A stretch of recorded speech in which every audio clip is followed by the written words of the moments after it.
Hello everyone, welcome back to my channel. हमारी आज की वीडियो में यूजीसी नेट इकोनॉमिक्स का 2012 का प्रीवियस पेपर है और इसी तरह से आगे के पेपर्स मैं अपलोड करूंगी और इनसे रिलेटेड जो डिटेल वीडियोस हैं वो भी बनाई जाएंगी। तो चलिए स्टार्ट करते हैं। आप अपनी प्रिपरेशन, अभी ज़्यादा दिन नहीं बचे हैं एग्ज़ाम को, तो आपको अपनी प्रिपरेशन प्रीवियस पेपर से करेंगे तो आपको बेटर आइडिया हो जाएगा कि एग्ज़ाम किस टाइप का आता है। चलिए स्टार्ट करते हैं। फर्स्ट क्वेश्चन देखते हैं। For the downward movement along the isoquant MRTS of labour per unit of capital is given by, तो दैट इज गिवन बाय विच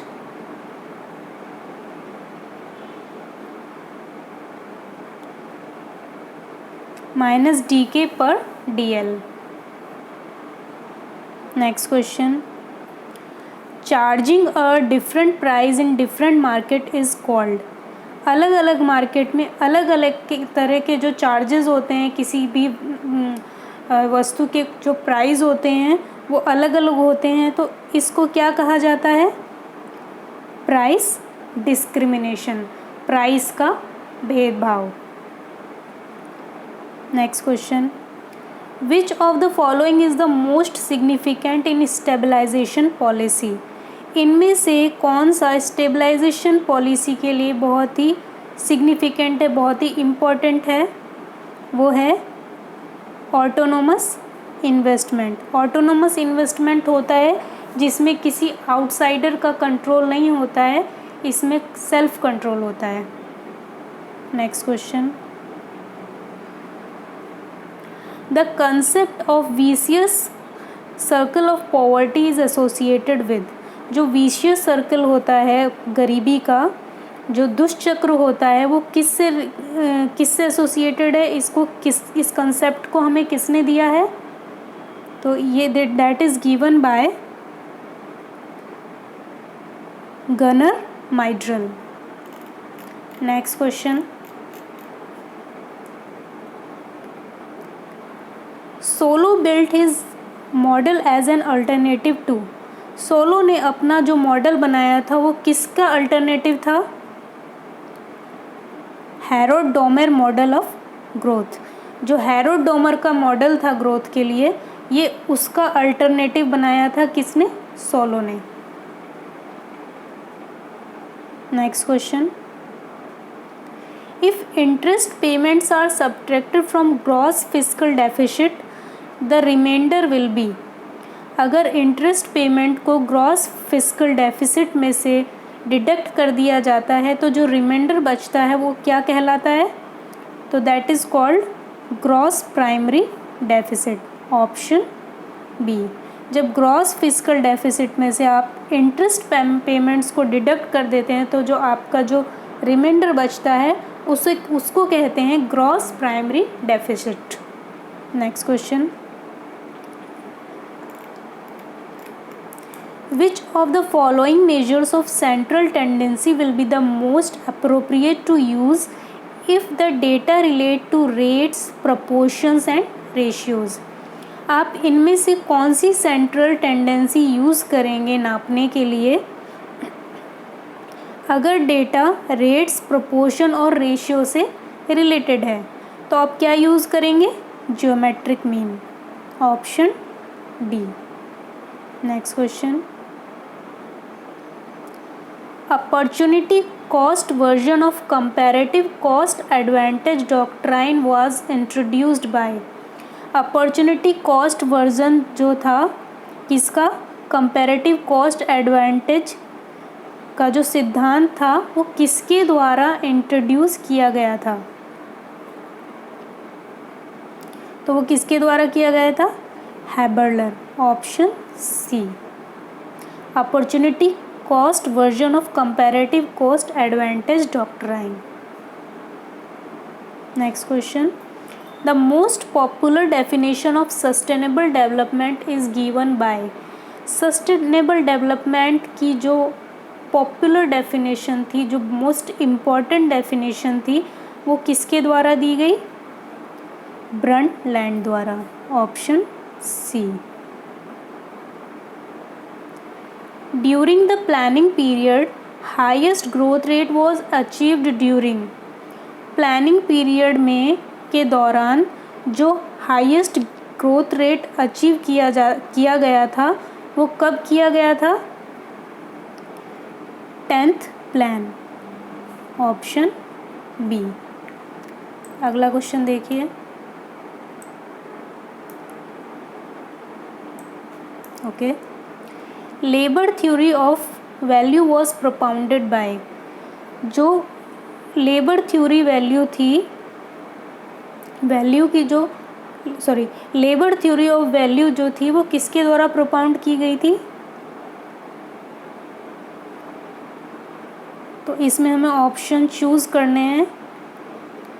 तो देखिए, एडम स्मिथ द्वारा की गई थी और बाय डेविड रिकार्डो।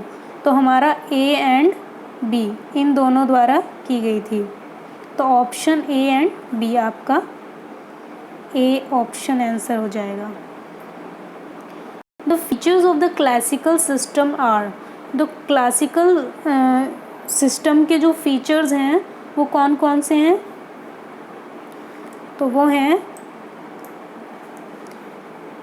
मैं डायरेक्ट आंसर बताऊंगी आपको। Self adjusting mechanism of the economy, next state action to direct development, that is B and C.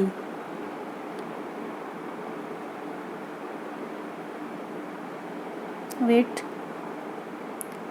State adjustment mechanism of the economy ये होगा, सॉरी ये वाला आपका नहीं होगा,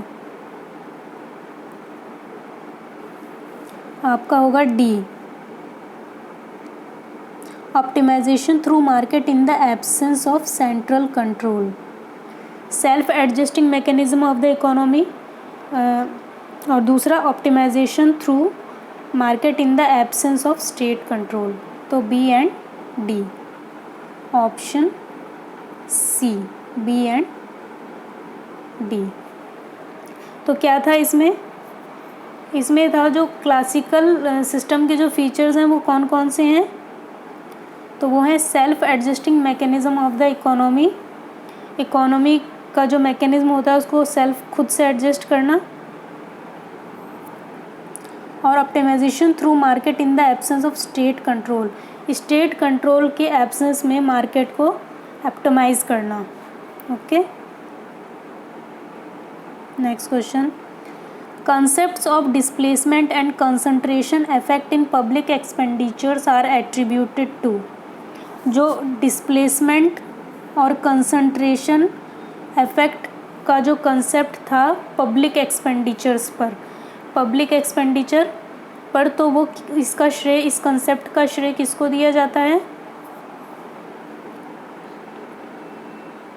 तो ये AC Pigou and JK Mehta and sorry ये रॉन्ग हो जाएगा आपका, L&T Peacock and Jack Wiseman, B option आपका आंसर है।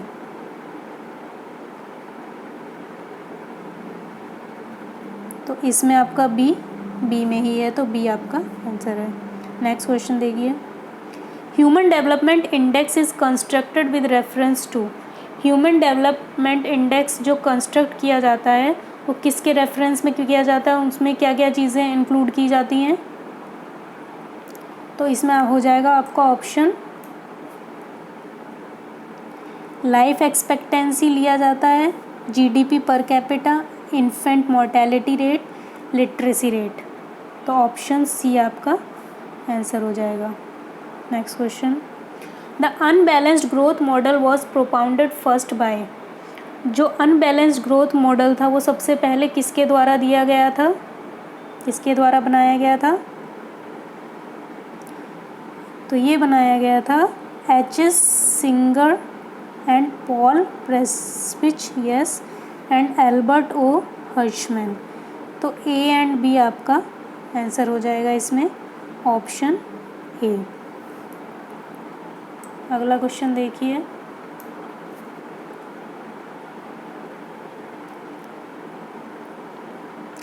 Harold Domar model of growth is based on the concept of, जो हैरोल्ड डॉमर मॉडल था ग्रोथ का वो किस कंसेप्ट पे बना हुआ था? Actual, warranted and natural growth rate. Option C. Factor endowment theory is also known as, factor endowment theory को और क्या कहा जाता है? तो उसको modern theory of international trade भी कहा जाता है और classical theory of international trade भी कहा जाता है। तो ए एंड बी हो जाएगा आपका ऑप्शन ए में।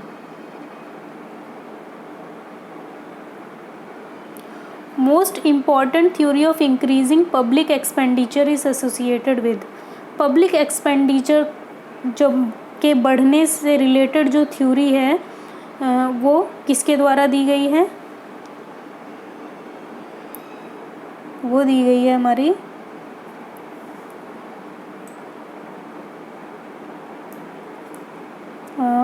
Adolf Wagner's hypothesis, Adolph Wagner's hypothesis. तो हम ए देखेंगे इसमें, ऑप्शन सी में है।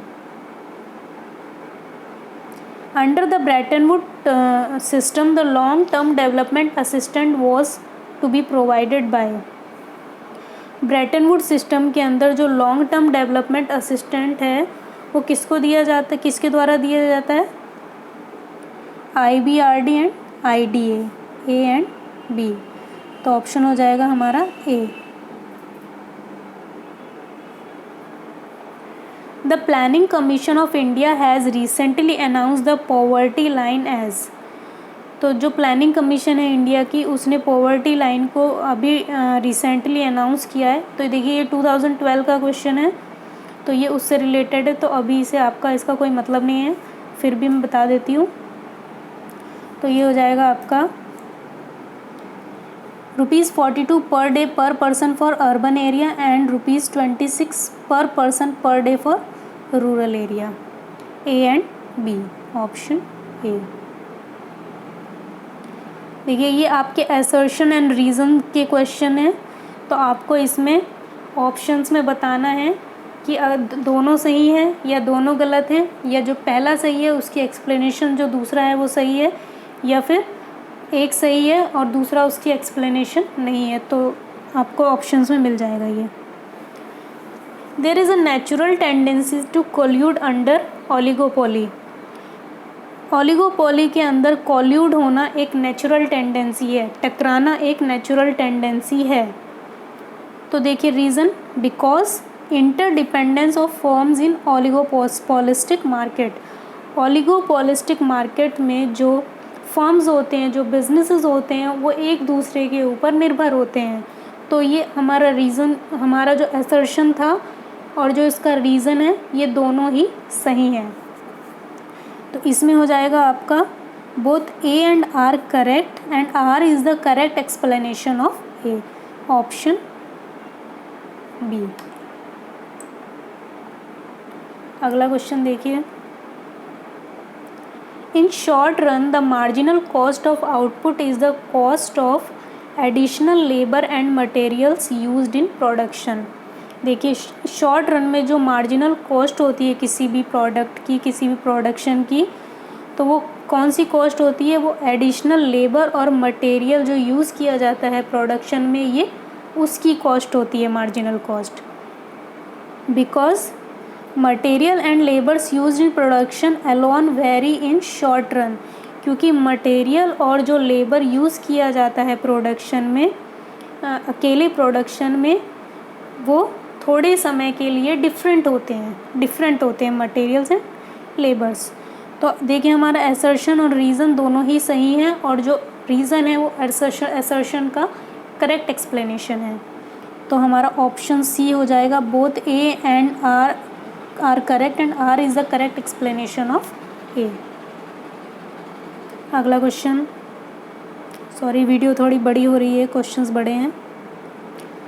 Post reform liberal trade policies have stimulated India's growth, जो भारत में जो सुधार आने के बाद जो लिबरल ट्रेड पॉलिसीज़ जो थी उन्होंने इंडिया में ग्रोथ की, क्योंकि because private enterprise got opportunities to contribute to growth of Indian manufacturing industries, क्योंकि जो प्राइवेट एंटरप्राइजेज़ थे उनको अवसर मिला, उनको अपॉर्चुनिटी मिली इंडिया की मैन्युफैक्चरिंग इंडस्ट्रीज़ में कंट्रीब्यूशन करने के लिए। तो ये भी दोनों सही हैं। तो ये हो जाएगा हमारा both A and R correct and R is the correct explanation of A. जब प्राइवेट एंटरप्राइजेज़ का कंट्रीब्यूशन हुआ तो ग्रोथ बहुत ज़्यादा बढ़ गई, तो ये इसका रीज़न सही हो गया। Next question, use of goods and services from which one can be excluded are pure private goods. जब हम जो गुड्स और सर्विसेज का जो यूज़ होता है और जिसमें से हम किसी एक को पूरी तरह से एक्सक्लूड कर सकते हैं, तो वो प्योर प्राइवेट गुड्स होते हैं। Because such goods and services are not provided free by the state, क्योंकि ये गुड्स एंड सर्विसेज स्टेट द्वारा फ्री में नहीं दिए जाते। तो दोनों ही सही हैं हमारे, both A and R correct and R is the correct explanation of A. Last question देखिए, इसमें 50 क्वेश्चंस आते हैं। 25 क्वेश्चंस मैं नेक्स्ट वीडियो में अपलोड करूँगी, क्योंकि वीडियो बहुत ज़्यादा बड़ी हो जाएगी, इंटरेस्ट आपको ख़त्म हो जाएगा इसको पढ़ने में। अब country is poor because it is poor. एक कंट्री गरीब होती है, पुअर होती है, क्योंकि वो पहले से ही पुअर होती है। तो क्यों? Because income of poor country is low, क्योंकि वहाँ की इनकम लो होती है, इसलिए सेविंग एंड इन्वेस्टमेंट भी लो होते हैं। Low investment limits its productive capacity, तो इससे इसकी प्रोडक्शन कैपेसिटी भी कम हो जाती है। कोई इन्वेस्टमेंट नहीं करता है, कम इन्वेस्टमेंट होते हैं, विच लेड्स टू लो आउटपुट, जिससे कम प्रोडक्शन होता है और देन इनकम भी कम होती है। तो देखिए, बिल्कुल सही रीज़न है ये इसका, दोनों हमारी जो असर्शन रीज़न सही हैं। तो ये हमारा हो जाएगा both A and R correct and R is the correct explanation of A. तो ये थे हमारे 25 क्वेश्चन। 25 क्वेश्चंस आपको नेक्स्ट वीडियो में आज या कल तक मिल जाएंगे। फिर उसके बाद 2013, 14 इसी सो ऑन इस तरह से हम अपलोड करते जाएंगे। अगर आपको वीडियो पसंद आई है तो प्लीज़ मेरे चैनल को लाइक एंड सब्सक्राइब करें, और अगर कोई भी क्वेरी है, कोई भी मिस्टेक है, तो आप कमेंट सेक्शन में बता सकते हैं। Thank you.